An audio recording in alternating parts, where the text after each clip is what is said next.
When I first moved into the neighborhood, I expected the usual growing pains of adjusting to a new place, getting to know the neighbors, learning the unwritten rules of the community, figuring out which days trash pickup happened. What I didn't expect was a self-appointed dictator named Karen, who seemed to think she had final say over everyone's lives. From the moment I moved in, it was clear she had a personal vendetta against me, though I had no idea why. Maybe she didn't like new homeowners who didn't bow to her self-imposed authority. Maybe she had too much time on her hands. Or maybe, just maybe, she had been waiting for someone to challenge her reign for years, and I had unknowingly become that person. It started small. Passive-aggressive notes about my lawn not being trimmed to neighborhood standards, complaints about my trash bins being 1 inch too far from the curb, and even a ridiculous warning about my porch light being too bright at night. Every week, there seemed to be a new complaint, a new warning, a new infraction that I was supposedly guilty of, but I played along at first, humoring the rules, trimming the lawn, adjusting the bins, dimming the porch light. None of it made a difference. Because things escalated quickly when Karen, in all her self-righteousness, decided that I didn't belong in the neighborhood at all. It was a Tuesday morning when I checked my mail and saw an official-looking envelope stamped with the HOA logo.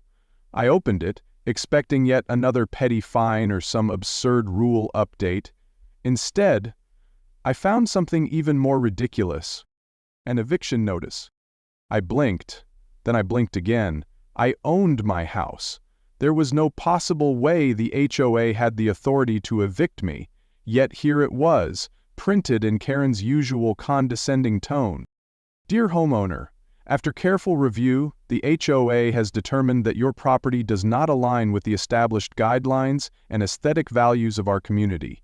Due to multiple infractions and ongoing disputes, we have initiated the process to have you removed from the premises. You have 30 days to vacate the property or face legal action. I let out a short laugh. Legal action? The HOA didn't have the power to evict me from a property I owned outright. But that's when the final line of the letter caught my eye. Failure to comply may result in foreclosure proceedings. I froze. Foreclosure? That wasn't just an empty threat. Some HOAs had been known to abuse their authority, leveraging fines and obscure bylaws to push homeowners into financial distress, sometimes leading to actual foreclosure sales. They couldn't just remove someone from their own home, but they could, in theory, find ways to financially pressure them into leaving. The problem? That tactic wouldn't work on me, because Karen, in all her arrogance, didn't know that I owned the very house she was living in. Karen wasn't just my overbearing HOA neighbor. She was a renter. And I, through a series of investment purchases I had made years ago, was her landlord. I chuckled, shaking my head at the absurdity of it all. She had no idea that the eviction notice she sent me, I could easily turn around and send right back to her. I sat down at my desk, pulling up my property management files. There it was, clear as day. Karen's lease agreement, signed and dated, with my name right at the top as the property owner. I skimmed through the document, making sure there were no loopholes or details I had forgotten. Nope, everything was airtight. Karen wasn't just some overzealous HOA president. She was my tenant, and by the terms of her lease agreement, she was in direct violation of multiple clauses. Harassment of other residents? Check. Unauthorized alterations to the property, like the ridiculous HOA signs she had installed on the front lawn? Check. Attempting to interfere with legal property ownership? Oh, big check. I pulled up my email and began drafting a response to her so-called eviction notice, but halfway through typing, a thought struck me. No, this was too good to waste on a simple email. I needed to do this in person. If Karen wanted a fight, I was going to give her a war. That afternoon, I took a slow walk toward Karen's house, the house I owned. She was outside, as usual, nitpicking at some poor neighbor about their garden fence being half an inch too high. She turned when she saw me, her expression immediately shifting into a smug, rehearsed look of superiority. "I assume you got the notice," she said, folding her arms. It's nothing personal, but the HOA has made its decision. You don't fit the community standards, and we can't have that. I took a deep breath, savoring the moment. Oh, I got the notice. And I have a response. I reached into my folder and pulled out a termination of lease agreement. Karen's confident smirk faltered. What is this? I handed her the papers, watching as her eyes skimmed over the words. It took a moment before realization hit, and when it did, her face went pale. This is a joke, right? She stammered. You can't do this. You don't have the authority. Oh, but I do, I interrupted, smiling. See, Karen, the house you're renting? It belongs to me. You sent me an eviction notice for a property I own, while failing to realize that you've been living in a property that I've had the legal power to evict you from this entire time. Funny how that works, huh? Her hands shook as she clutched the papers, her mouth opening and closing like a fish, gasping for air. She had no comeback, no excuse, no legal loophole that could save her. You wouldn't dare, she finally whispered, her voice barely above a breath. I tilted my head, feigning thoughtfulness. Maybe not. But that depends on how you want to proceed from here. Because I'm done playing games. You're either stepping down from your little HOA throne, or you're stepping out of my house. Either way, Karen, your reign is over. Her face burned red, her jaw clenched so tightly I thought she might crack a tooth. But I didn't wait for a response. I simply turned and walked away, leaving her standing there, holding her own eviction notice in trembling hands. This was only the beginning. Karen was in full denial mode after our first confrontation. She refused to believe that I could legally evict her, despite the fact that I had just handed her the official termination of her lease in black and white. I could see it in her eyes. She was scrambling for an angle, some technicality, some rule she could twist to avoid the reality of the situation. But the law wasn't on her side, and she had no idea just how airtight my case against her really was. The very next morning I received an email from the HOA, and I didn't even have to open it to know exactly who was behind it. The subject line read, "Illegal eviction notice, violation of HOA bylaws." I sighed, already preparing myself for whatever nonsense Karen had cooked up. When I opened the email, I nearly laughed out loud. Dear homeowner. It has come to our attention that you have engaged in unauthorized eviction proceedings against a resident of our community. The HOA has strict rules against retaliatory actions and unlawful displacement of residents. Any attempts to remove a member of this community without due process will result in immediate fines and further legal action. Please consider this your official warning. Sincerely, HOA Compliance Team _ Immediate fines? Legal action? Oh, this was rich. I almost had to admire her audacity. Karen was clearly trying to use the HOA's authority to protect herself, but what she failed to realize was that HOA rules don't override state landlord-tenant laws. I wasn't kicking her out because I didn't like her.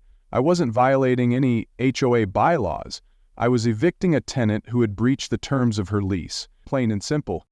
Still, I wasn't about to let this nonsense slide. If Karen wanted to play games, I'd play right back. I drafted a response that was about as professional as I could manage while still letting my irritation show. _DRHOA Compliance Team. Thank you for your message. I appreciate your concern regarding unlawful evictions. However, Karen is not a resident of the community in the sense you describe. She is my tenant. As the legal owner of her property, I have the right to terminate her lease for cause, which I have already done in accordance with state and federal housing laws. My decision is not subject to HOA oversight. Furthermore, any attempts by the HOA to interfere with lawful landlord-tenant matters could be considered harassment, for which I am prepared to take legal action if necessary. Best regards. Your favorite landlord, _ I hit send and sat back in my chair, satisfied. Karen could try to weaponize the HOA all she wanted, but it wouldn't change the fact that she was out of moves. Or so I thought. Later that afternoon I heard a knock at my door. When I opened it, 2 police officers were standing on my porch. I immediately knew why they were there. "Sir, we need to speak with you regarding a complaint," one of them said. I sighed, already exhausted by the sheer pettiness of the situation. "Let me guess," I said. "Karen called you." The officers exchanged a glance. "She did. She claims you're attempting an unlawful eviction and that you're using intimidation tactics. We just need to ask a few questions." I nodded, stepping aside to let them in. "Come on in, officers, I have plenty to show you." I pulled up every document. Karen's lease agreement, the termination notice, the multiple violations of the lease terms. I even showed them the email from the HOA in my response. The officers read through everything carefully before one of them sighed and looked at his partner. "This is completely legal," he muttered. "She's not being evicted unlawfully." The other officer nodded before turning back to me. "Sorry about this, sir. This happens more often than you'd think. Some people don't understand that HOA rules don't override property ownership." I let out a dry laugh. "Yeah, I'm getting that impression." They left soon after, but before they did, one of them made sure to knock on Karen's door. I didn't hear the full conversation, but I did catch the tail end of it as one officer firmly told her, "Ma'am, this is a civil issue, not a police matter. Don't call us again unless there's a real emergency." That was the first crack in Karen's armor. But it wouldn't be the last, because the next thing I did, I filed a formal legal notice with the court to move forward with her eviction, and once that paperwork was in motion, there was no stopping it. I gave her 30 days to leave, per the lease agreement, but I already knew she wasn't going to go quietly, and I was more than ready for whatever ridiculous stunt she was about to pull next. Because now it was eviction day, and Karen was about to learn that the law doesn't bend just because she thinks she's in charge.